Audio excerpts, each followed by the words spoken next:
उम्मीदें रखें, मेरे से ये उम्मीद रखें कि मैं दिन रात उनके लिए काम करूं, दिन रात उत्तर प्रदेश के विकास के लिए काम करूं, और जब भी उनकी कोई भी समस्या हो, किसी भी वर्ग की, किसी भी कहीं भी, उनको ये उम्मीद होनी चाहिए कि अगर मेरे पास आए, मुझे पता चले तो मैं पूरी मदद करूँ। अच्छा, और आप यूपी से क्या उम्मीद करते हैं? मैं यूपी से ये उम्मीद करती हूँ कि इस बार इस चुनाव में विकास के आधार पर वोट दिया जाए, कि कौन काम कर रहा है, किसकी अच्छी योजनाएं हैं, किसने काम किया है, कौन जानता है काम करना, और इन्हीं मुद्दों पे जो जनता की समस्याएं हैं, जो महंगाई है, जो बेरोजगारी है, जो किसानों की समस्याएं हैं, शिक्षा, सेहत की समस्याएं, ये मुद्दे बने चुनाव में। और मेरी उम्मीद है कि उत्तर प्रदेश के लोग एक संदेश भेजेंगे पूरे देश को कि ये हमारे मुद्दे हैं, हमें चर्चा इन्हीं मुद्दों पर चाहिए, हमें चुनाव इन्हीं मुद्दों पर लड़ना है, और हम आपसे, सरकार से और राजनीतिक दलों से यही मांग रहे हैं कि हमारा विकास हो,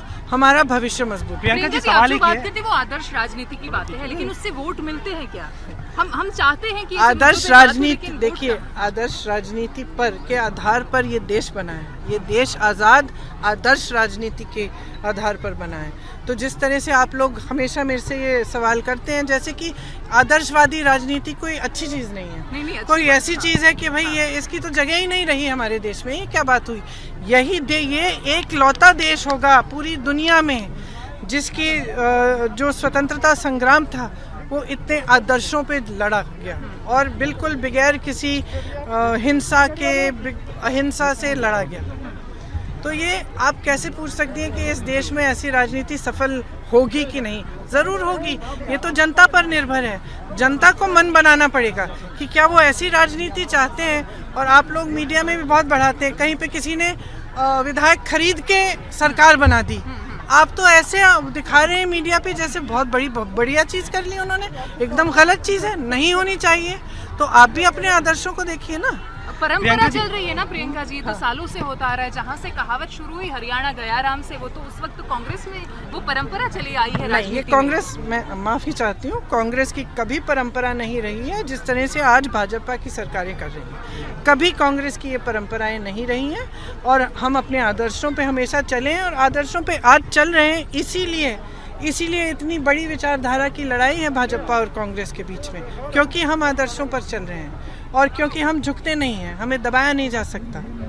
प्रियंका जी, एक महत्वपूर्ण सवाल मैं करना चाहूंगा। एक छोटा सा सवाल है, बहुत सारे लोगों से बात की, मैंने बोला आप किसको मत देना चाहते हैं रायबरेली क्षेत्र में, तो उन्होंने बोला हम प्रियंका गांधी को जिताएंगे। आप क्यों नहीं चुनाव लड़ते? मैं सोचती हूँ कि हर चीज का समय होता है, और अभी वो समय आया नहीं है, जब समय आएगा तो लड़ूंगी, क्यों नहीं। प्रियंका जी, एक सबसे महत्वपूर्ण सवाल है, आज आप रायबरेली में हैं, लंबे समय बाद आई है, क्या बदलाव? लंबे समय बाद मतलब मैं तो कुछ 1 महीने पहले यहाँ रायबरेली में आप क्या बदलाव देख रही हैं? जब पहले आते तो आज के समय में? नहीं, पहले कब? मैं तो बचपन से आ रही हूँ, मैं बचपन से लगातार आ रही हूँ, तो पहला का क्या मतलब है? जब मैं 1 साल की थी तो हो सकता है बीजेपी शासन से पहले, बीजेपी शासन से मुझे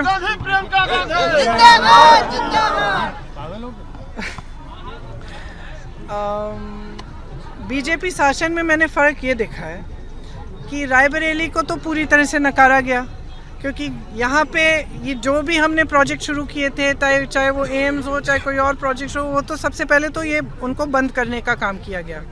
दूसरी बात, रायबरेली की जनता को नकारा गया। तीसरी बात, जो महंगाई है, जो बेरोज़गारी है, जो किसानों की समस्या है, वो हद से ज़्यादा बढ़ गई हैं।